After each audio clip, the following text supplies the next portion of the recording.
qué le pasa al planeta? ¿Por qué hay tanta ingobernabilidad en muchos países? ¿Por qué de repente ha ocurrido lo que ha ocurrido en muchas partes del mundo, Sergio? ¿A qué lo atribuyes? Bueno, esa es una pregunta bien, bien compleja porque uno podría tener varios factores de por qué llegamos a lo que estamos llegando. Que, como muy bien dicen, es que básicamente en este momento no hay una crisis de la gobernabilidad. Creo que hay varios aspectos que ponen en juego esto. El primero, y diría que el fundamental, es de que las personas están teniendo no un conflicto, insisto, con los otros, están teniendo un conflicto con el poder en general. Hay un problema de reconocer cuáles son las características del poder en sí mismo.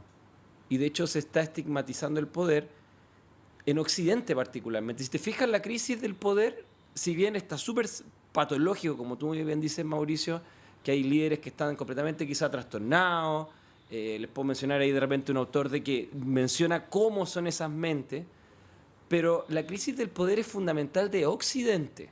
Está pasando en este momento en España, está pasando en Reino Unido, hay un problema tremendo. Francia. En Francia, está pasando inclusive en Líbano. Antes de que pasaran todos estos fenómenos Sí, claro. tremendos, bélicos, les mencionaba hace unos días atrás por interno de que un diario había hecho una publicación que tuvo una entrevista, de hecho, una entrevista con alguien como Julio, por ejemplo, allá una entrevistadora que entrevistó a una inteligencia artificial, porque como los políticos de allá no se ponían de acuerdo, y hace mucho tiempo, dijeron, a ver, ¿y qué tal si tenemos a tal inteligencia artificial que le pusieron nombre y la entrevistamos como candidato a presidente?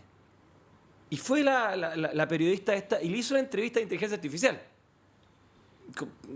Antropomorfa, le pusieron una forma como de una persona, digamos. Y sabes que la cuestión tuvo mucha visualización. Y la gente empezó a pensar de que era mucho mejor idea que los gobernara una máquina que les gobernara esta cuestión de corrupción, de que nadie decide nada. Lleno de intereses. Lleno de intereses. Entonces, primero, efectivamente no tenemos gobernabilidad porque en Occidente, incluyendo países de Medio Oriente, tenemos esta idea de que la democracia permite todo. Y lamentablemente alguien tiene que decidir. Y decidir es el logos. Y el logos también es cortar. Y hago este gesto, es la espada. Y la espada significa también de repente sacarle la mugre a alguien. Y el problema es que en Occidente no estamos acostumbrados ya a eso. Estamos en una idea de que todos podemos hacer todo. Y lamentablemente las cosas no funcionan así. Entonces, ¿qué pasa? Los eslogan políticos y los políticos en general se han transformado en antilíderes, particularmente en el mundo de la política, porque no quieren quedar mal con nadie, como nos dijeron los prisioneros hace años atrás, nunca quedas mal con nadie. Y eso, lamentablemente, no puedes dirigir un país así. Y ahí podemos ir porque los liderazgos situacionales también nos aportan en ello. En cambio, en otras áreas, sí lo entendemos. Ejemplo, en la empresa. Si tú tienes un líder como Elon Musk o como Steve Jobs, que son innovadores, tienen varios rasgos, algunos súper narcisistas, si uno lo quiere ver así. Ojalá no me denuncie el señor Musk, no creo que... No, ojalá no haga el programa, digamos. Pero tienen rasgos de tener una visión, tener un carisma, como planteaba Mauro y Julio, y también tienen este tema de llevar y ser perseverantes en lo que ellos creen. En su empresa no se hace cualquier cosa. Se hace más o menos, hay un consenso, se toman buenas ideas, pero se acata la opción de la persona que está en la cabeza de la innovación. Y por eso las cuestiones avanzan.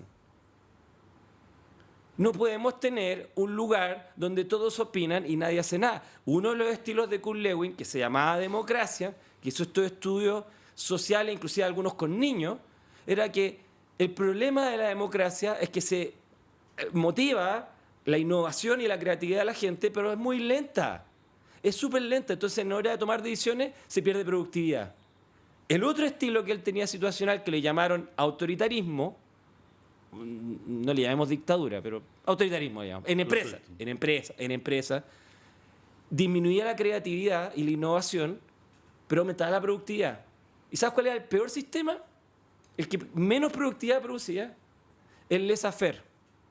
Hay ciertas personas que fueron gobernantes de este país que son como asociadas a ese estilo, que es como, haz la cuestión que quieras, supuestamente tú eres experto en tu área, Entonces, cada uno se lidera a sí mismo. Ahí queda la crema. Entonces, respondiendo a tu pregunta, ¿por qué hay crisis de liderazgo? Es porque las personas lideradas no entienden que en algún punto van a tener que aceptar una orden. No aceptan la orden en la casa, no aceptan la orden en el trabajo. En este minuto la mayoría de las licencias son por salud mental. Entonces, menos aceptar la orden de un gobernante que ellos mismos finalmente por consenso eligieron. Esa es la diferencia en algunos países de Sudamérica versus El Salvador. Entonces, lamentablemente, sé que lo que estoy diciendo puede sonar un poco duro, pero esa crisis en parte tiene que ver no con el líder, sino con los liderados. ¿Qué se espera de un gobierno? ¿Cuáles son las prerrogativas de un gobierno cuando llega al poder? Hobbes, Leviatán. Ahora, para cerrar, ¿cómo son la mayoría de los líderes en este momento autocráticos? Son ponerológicos, son psicopatines, según la definición de un autor que ya les mencioné hace tiempo atrás, que se llama Andrzej Lobachevsky, que estudió personas que tenían el poder absoluto y que tenían rasgos paranoides y psicopáticos. Por ahí podemos entrar más en detalles, puedes mencionar al coreano o a cualquier otro. Claro. Bueno, interesante eso, ¿ah? El liderazgo, ¿cómo impone su idea? ¿De qué manera? Claro. ¿De qué forma? ¿De qué forma llega al otro para hacer la invitación de que construyan hacia un lado o a otro? Ese es un temazo, ¿no? Sí, claro. Porque alguien da la orden, hermano. ¿Sabes que hay quizás otro tipo de un liderazgo que funciona mejor, que es quizás invitando a acompañar, ¿no es cierto?, a esa persona, a esos empleados, a esos ciudadanos, en este desafío y en este camino, pero tomando lo que dice Sergio, pero no un camino ambiguo. Exacto, porque... Sino invitándolo, convenciéndolo, construyendo, Sí, claro. haciéndolo parte, pero de algo definido, no de lo que tú queráis, Un digamos. pequeño paréntesis. Se puede lograr cada estilo de liderazgo dependiendo del liderazgo. Entonces tiene que, por ejemplo, en ese caso, cuando se invita, se tiene que tener competencia, se tiene que tener autoconciencia, se tiene que tener criterio. Si el liderazgo no tiene criterio, no puedes dejarlo a su libertad. Tienes que explicarle exactamente qué es lo que tiene que hacer. Entonces esa variable se nos olvidamos. La persona vota, la persona acata, pero se asume que la persona es capaz de entender cuál es lo positivo y lo negativo para sí mismo. Si no, estamos fregados. Mira, no sé si ir cerrando el tema o abrir el tema. Porque también nos hemos restringido de alguna manera, pero está bien, al liderazgo político. Pero también hay otro tipo de liderazgo, por ejemplo, en la música. Hay quienes han implantado un liderazgo, un estilo de música. Qué decir de los Beatles, qué decir de AC/DC, no sé qué son los que me gustan a mí, o Pink Floyd, o muchos otros. Generaciones más jóvenes, tú lo conoces perfecta, son líderes, y son líderes, comillas, no de ideas, sino que son o ideas musicales, por decirlo de alguna manera.